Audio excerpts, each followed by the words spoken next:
महोदय, वित्त मंत्री जी द्वारा सदन में पेश बजट में निहित भावनाओं से किसी का मतभेद नहीं हो सकता, लेकिन जब हम इस नए बजट को आज की परिस्थितियों की कसौटी पर परखते हैं तो यह उचित सिद्ध नहीं होता। नए बजट में विकास की दर बढ़ेगी, इसका कोई आश्वासन नहीं दिया गया है। कमज़ोर वर्ग को राहत मिलेगी, इसके संबंध में भी कोई ठोस उपाय या योजना नहीं दी गई है। अब कहा जा रहा है कि बजट समाजवादी नहीं है, क्योंकि सरकार द्वारा पेश इस बजट से देश में समाजवाद नहीं आ सकता। यह भी कहा जा रहा है कि गरीबी मिटाने के लिए हमारे वित्त मंत्री के पास कोई जादू का डंडा नहीं है।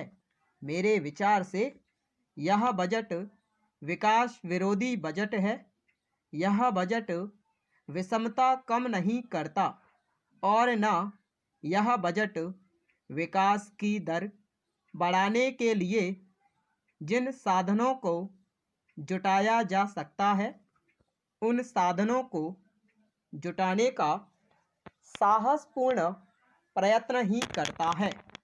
मुझे आश्चर्य है कि प्रत्येक बजट में योजना के नाम पर अधिक रुपए रखने की बात कही जाती है और इस बजट में भी वित्त मंत्री महोदय ने अपने बजट भाषण में कहा है कि हमने करोड़ों रुपए इस वर्ष की योजनाओं के लिए रखे हैं।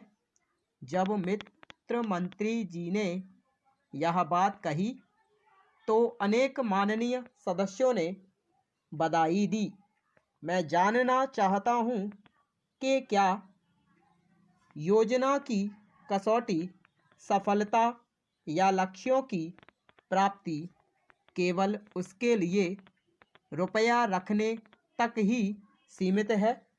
यदि आप अंतरिम बजट को देखें और वित्त मंत्री महोदय के उस समय के भाषण को पढ़ें तो आपको पता चलेगा कि पिछले बजट में हमने अलग अलग मदों के लिए योजना के वास्ते कई जगह रुपया रखा था, लेकिन यह रुपया खर्च नहीं हुआ। मेरे कहने का अर्थ यह है कि जिस काम के लिए रुपया रखा जाए और वह खर्च ना हो तो आश्चर्य की बात है। गरीबी हटाओ का नारा लगाया गया। गरीबी एकदम नहीं हटाई जा सकती है, लेकिन यदि गरीबी नहीं हटे तो कम से कम घटे अवश्य।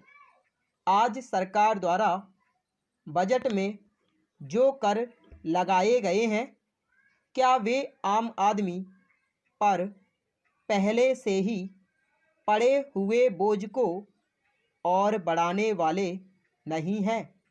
मैं वित्त मंत्री महोदय से पहले रेल मंत्री द्वारा पेश किए गए रेल बजट में किराए और माल भाड़े की दर में भी वृद्धि की गई है। स्टॉप।